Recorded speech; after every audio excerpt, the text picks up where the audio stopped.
Good morning class. My name is Ramandeep Kaur. ये lecture है आपका मैनेजरियल इकोनॉमिक्स का।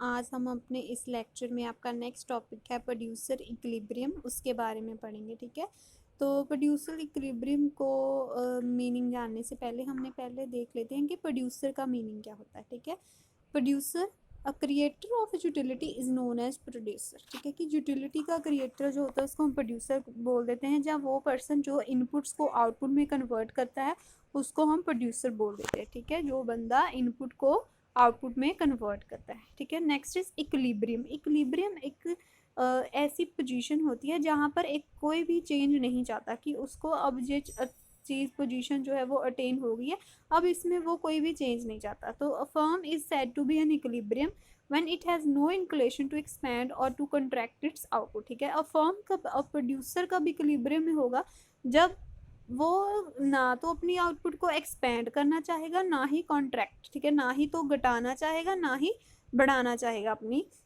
आउटपुट को। तो ये जो स्टेज होती है इस यहाँ पर उसको मैक्सिमम प्रॉफिट भी हो सकता है और मिनिमम लॉसेस भी हो सकते हैं। ठीक है, तो ये स्टेट होती है इक्विलिब्रियम की प्रोड्यूसर की। ठीक है, तो producer equilibrium refers to that price and output combination which bring maximum profit to the producer and profit decline as more is produce. तो क्या कह रहे हैं कि प्रोड्यूसर इक्विलिब्रियम क्या होता है कि जब प्राइस और आउटपुट का हमें कॉम्बिनेशन, ऐसा कॉम्बिनेशन मिल जाता है जिससे हमें मैक्सिमम प्रॉफिट होता है और प्रोड्यूसर को है ना, प्रोड्यूसर को मैक्सिमम प्रॉफिट होता है। और जो प्रॉफिट अगर हम और प्रोड्यूस करेंगे तो वो प्रॉफिट डिक्लाइन होना स्टार्ट कर देगा। ठीक है, तो प्रोड्यूसर इक्विलिब्रियम क्या है, वो प्राइस, ठीक है, वो लेवल जहाँ पर प्राइस और आउटपुट का कॉम्बिनेशन मैक्सिमम प्रॉफिट प्रोवाइड करता है। तो हमें प्रोड्यूसर का इक्विलिब्रियम का कॉन्सेप्ट समझने के लिए हमारे पास एक ही अप्रोच होती है, मार्जिनल रेवेन्यू और मार्जिनल कॉस्ट की अप्रोच। ठीक है, तो यहाँ इसकी हेल्प से हम प्रोड्यूसर इक्विलिब्रियम को डिटर्मिन कर सकते हैं। तो producer can attain the equilibrium level under to different situation. दो डिफरेंट सिचुएशन में वो हम जो हैं प्रोड्यूसर लेवल उसको अटेन कर सकते हैं। When price remain constant, perfect competition होता है, और when price fall with rise in output, imperfect competition. ठीक है, तो आज की इस वीडियो में हमने व्हेन प्राइस रिमेन कांस्टेंट उसके बारे में पढ़ना है। ठीक है, तो सबसे पहले कंडीशंस क्या होती हैं।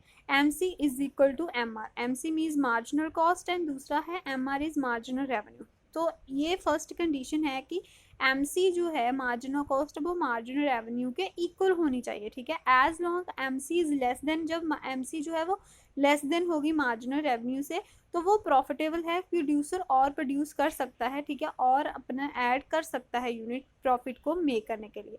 वो तभी स्टॉप करेगा जब मार्जिनल कॉस्ट इक्वल हो जाएगी मार्जिनल रेवेन्यू के, तब वो अपनी प्रोड्यूस और यूनिट प्रोड्यूस करना स्टॉप कर देगा, क्योंकि उसके बाद उसको लॉसेस स्टार्ट हो जाएंगे। ठीक है, तो सेकंड कंडीशन क्या है, मार्जिनल कॉस्ट जो है वो ग्रेटर देन होनी चाहिए मार्जिनल रेवेन्यू से, और मार्जिनल कर्व जो है वो इंटरसेक्ट होगी मार्जिनल कर्व को नीचे से, फ्रॉम बिलो। तो ये नेसेसरी है कि मार्जिनल कॉस्ट और मार्जिनल रेवेन्यू दोनों इक्वल हो ना, ये नेसेसरी कंडीशन है। बट यही चीज़ एक इक्विलिब्रियम को इश्योर करने के लिए सफिशिएंट नहीं है, इसलिए एम सी इक्वल टू है ना जो है वो ग्रेटर होनी चाहिए एम आर से सॉरी क्लास। तो एम सी जो है वो ग्रेटर देन होनी चाहिए एम आर से after equilibrium. It is because अगर एम सी ग्रेटर होगी तो प्रोड्यूस करेगा beyond M C is equal to M R. ठीक है, वो उससे ज़्यादा प्रोड्यूस कर सकता है, जिससे आउटपुट विल रिड्यूस प्रॉफिट, तो उससे आउटपुट जो है रिड्यूस कर देगी हमारे profit. So first condition must be supplement. जो फर्स्ट कंडीशन है उसको हम सप्लीमेंट कर सकते हैं सेकंड कंडीशन के प्रोड्यूसर इक्विलिब्रियम को इंक्लूड करने के लिए।